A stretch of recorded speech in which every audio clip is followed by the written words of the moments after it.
Welcome to SCOTUScast, National Park Service Edition. Thank you for tuning in. On March 22, 2016, the Supreme Court decided Sturgeon v. Frost.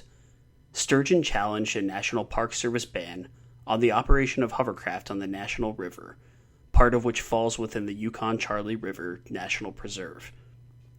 The state of Alaska then intervened, challenging NPS's authority to require its researchers to obtain a permit before engaging in studies of chum and sockeye salmon on the Alagnak River, part of which falls within the boundaries of the Katmai National Park and Preserve.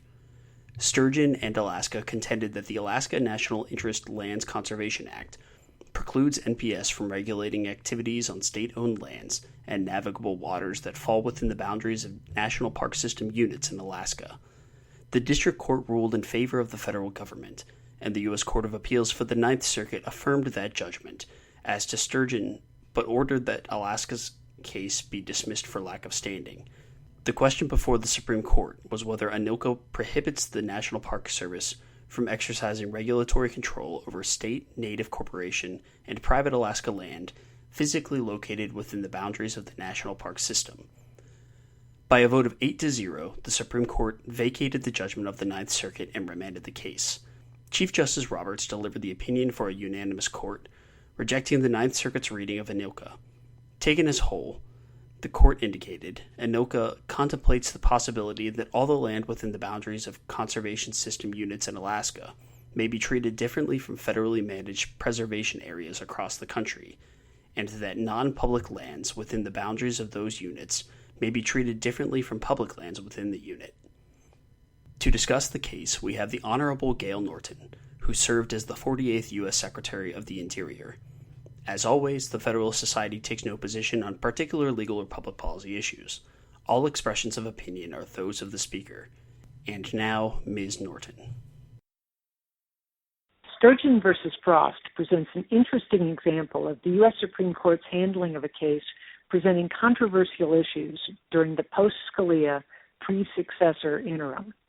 Rather than attempt to resolve the most difficult issues, the court found a point of unanimous agreement that the Ninth Circuit decision was just plain wrong.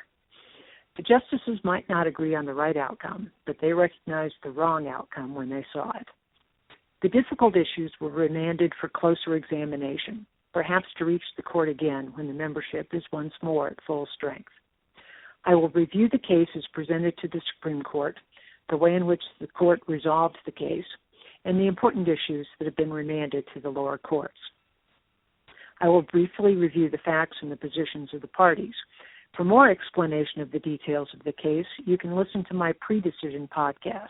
A link to it should be available from the web page from this podcast. My previous podcast also covered the history of federal statutes governing Alaska. For our current purposes, the key point is that Alaska's vastness and the vastness of its designated federal conservation areas, its recent addition to the Union, and its unique wilderness characteristics caused Congress to treat Alaska differently than the lower 48 in a great many respects. To briefly summarize the facts, in 2007, a lone hunter, John Sturgeon, rode his hovercraft up the Nation River to do some moose hunting in the Alaska backcountry, as he had done on many occasions in the past. This river is a navigable tributary of the Yukon. The area in question is within the Yukon-Charley River National Preserve, a unit of the National Park Service. When Sturgeon stopped his hovercraft on a sandbank, 3 National Park Service rangers approached. They informed him that the Park Service rules prohibited the use of hovercraft on the river. Rangers told him that he would be subject to prosecution if he brought his hovercraft into the National Preserve again. Eventually, Sturgeon decided to file suit to resolve the issue. In Alaska, whether the Park Service can prohibit activities that are otherwise allowed by the state on a river that the state claims to control is a major issue. The state of Alaska attempted to intervene as a party. Although that attempt was unsuccessful, the state participated as amicus curiae and presented oral argument at the U.S. Supreme Court.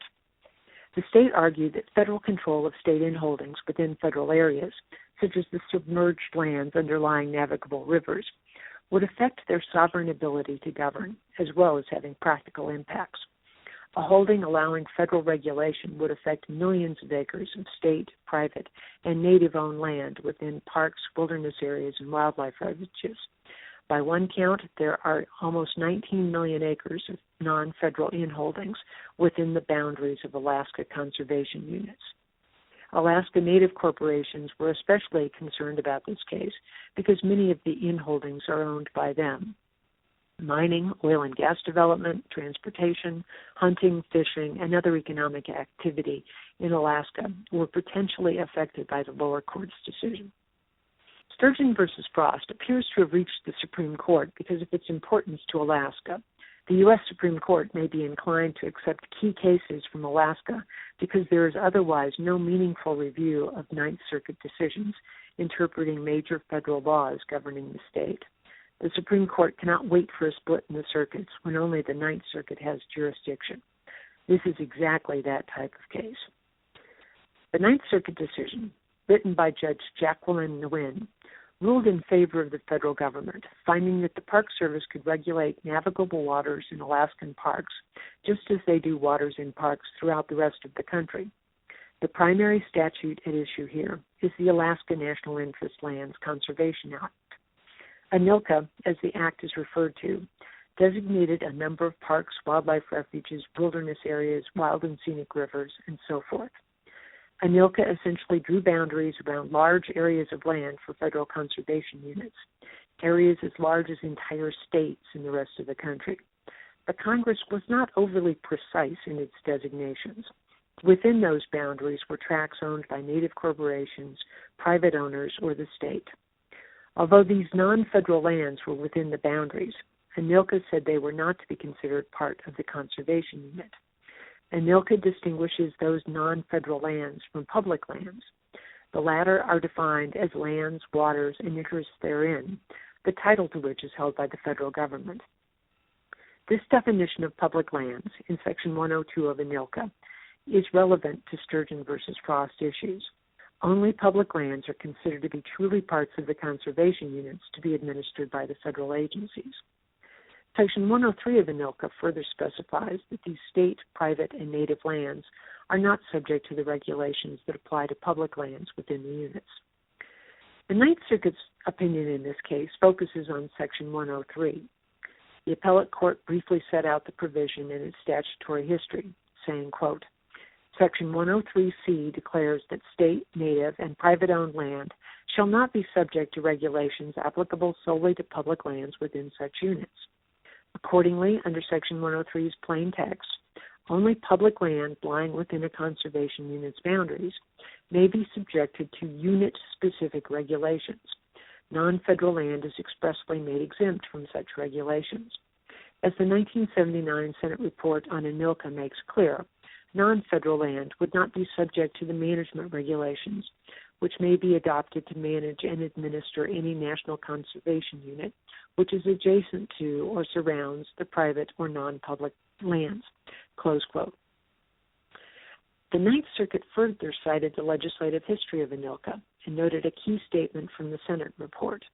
Quote, importantly for purposes of this case, in contrast to unit-specific regulations, federal laws and regulations of general applicability to both private and public lands are unaffected and would be applicable to private or non-federal public lands within conservation units, close quote. From this, the Ninth Circuit noted that the Park Service ban on hovercraft was a regulation that applied to Park Service areas across the country. The court, in essence, distinguished two types of Park Service regulations, those written for a specific conservation unit and those that apply on a nationwide basis.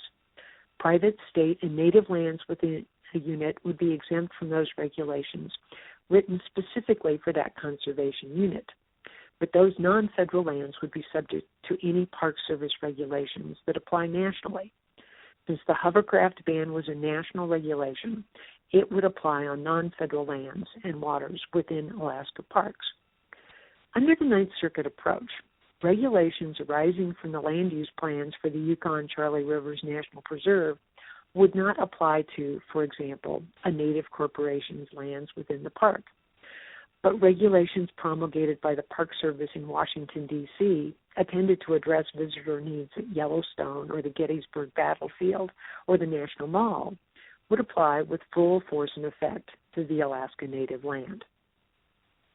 The U.S. Supreme Court, in a unanimous decision authored by Chief Justice Roberts, found that the Ninth Circuit's interpretation of ANILCA was inconsistent with the text and context of ANILCA. Within the overall statutory scheme of ANILCA, Congress made clear that Alaska was to be treated differently. Chief Justice Roberts reviewed the history of Alaska. He noted that before statehood, over 98% of the land in Alaska was owned by the federal government. In order to foster future settlement and development, the Statehood Act of 1958 allowed the state to select 103 million acres of federal land for state ownership. Another 40 million acres were subsequently targeted for Alaska Natives.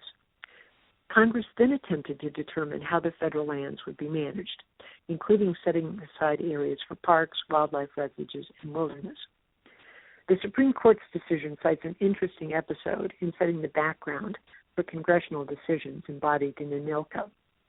In the 1970s, many Alaskans were concerned that federal conservation areas would be subject to restrictive federal regulations. In Fairbanks, more than 2,500 Alaskans participated in the Great Denali-McKinley Trespass. The protesters' goal was to break over 25 Park Service rules, including by hunting, snowmobiling, setting campfires, shooting guns, and unleashing dogs. A rider on horseback galloped through the crowd, acting the part of Paul Revere, yelling, "The feds are coming, the feds are coming." In response to Alaska settlement, ANILCA specified that the Park Service could not prohibit certain activities of particular importance to Alaskans. Alaskans were allowed to have access over federal lands, to travel to homes and villages, and were allowed to hunt and fish in national preserves. Chief Justice Roberts noted many ways in which the federal statutes recognized the unique situation of Alaska and attempted to foster federal regulation that would adjust to the state's differences. The Supreme Court's decision characterized the Ninth Circuit decision as topsy-turvy. The Ninth Circuit would, in essence, apply even more restrictive regulation to non-federal lands within Alaska Park Service areas than to the surrounding federal lands. The Park Service could tailor Alaska's specific provisions for its own lands, but would enforce lower 48 regulations on private state and native inholdings. This approach, the court found, was an implausible reading of ANILCA, creating contorted and counterintuitive measures. The court, in very clear terms, rejected the Ninth Circuit's tortured reading of ANILCA. It left open, though, many of the important questions raised by the parties. Yet to be determined is whether rivers where the state owns the submerged riverbed are subject to federal management under ANILCA. The federal government argues that it has the ability to regulate in this situation. It also uses the concept of federal reserve water rights as a mechanism for claiming an ownership interest and therefore a basis for regulatory authority. This would be an entirely new application of the reserved water rights doctrine, which has heretofore been used only as a measure of a right to use water. The court also did not address whether the Park Service's broad national statutory structure gives it authority to regulate any land, whatever the ownership, within the boundaries of its conservation units. These are important questions that will be addressed by the lower courts on remand. So the legal saga arising from a lone hunter's venture upstream in his hovercraft continues to wind its way through the courts. Thank you for listening to this episode of SCOTUScast. For more episodes of SCOTUScast, as well as audio and video of past Federalist Society events, please visit our website at www.federalistsociety.org/multimedia.